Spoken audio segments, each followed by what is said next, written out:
You may find it easiest to understand the GCP resource hierarchy from the bottom up.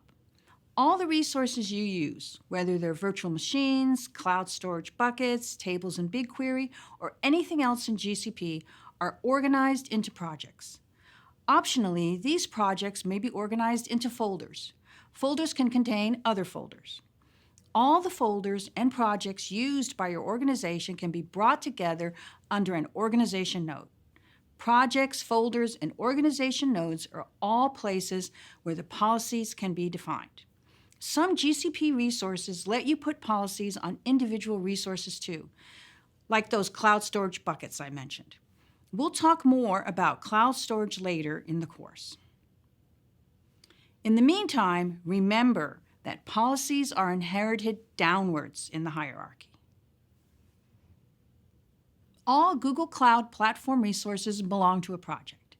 Projects are the basis for enabling and using GCP services like managing APIs, enabling billing, and adding and removing collaborators, and enabling other Google services.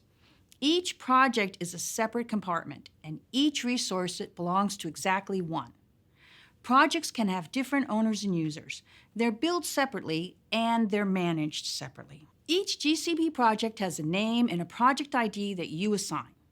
The project ID is a permanent, unchangeable identifier, and it has to be unique across GCP.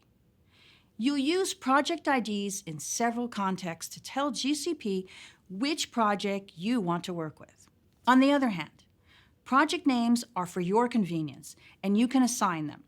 GCP also assigns each of your projects a unique project number, and you'll see it displayed to you in various contexts.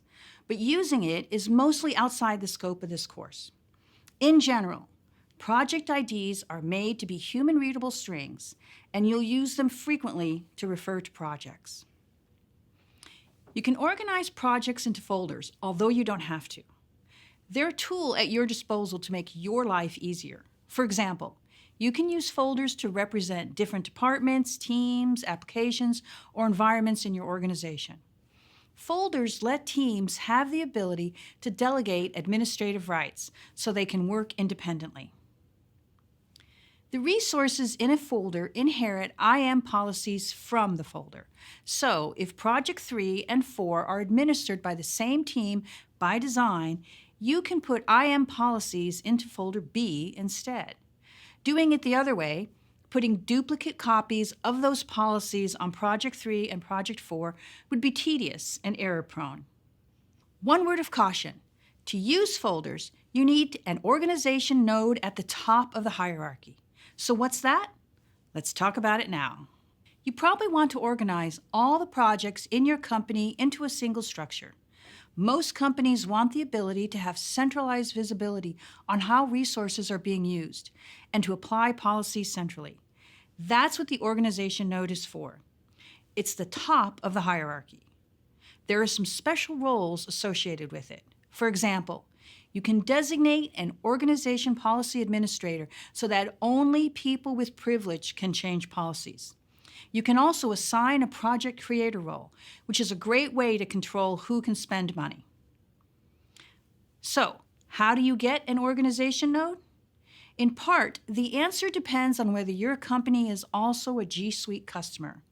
If you have a G Suite domain, GCP projects will automatically belong to your organization node.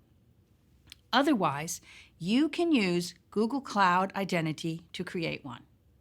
Here's a tip. When you get a new organization node, it lets anyone in the domain create projects and billing accounts, just as they could before. That's to avoid surprises and disruption. But it'd be a great first step with a new organization node to decide who on your team should really be able to do those things.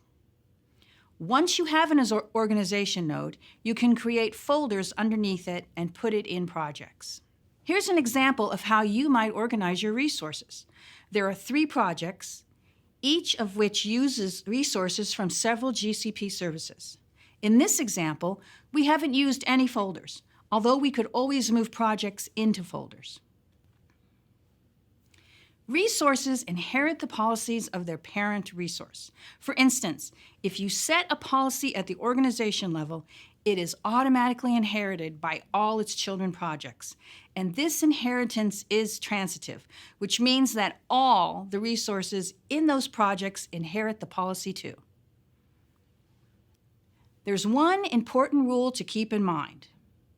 The policies implemented at a higher level in this hierarchy can't take away access that's granted at a lower level. For example, suppose that a policy applied on the bookshelf project gives user Pat the right to modify a cloud storage bucket. But a policy at the organization level says that Pat can only view cloud storage buckets, not change them. The more generous policy is the one that takes effect. Keep this in mind as you design your policies.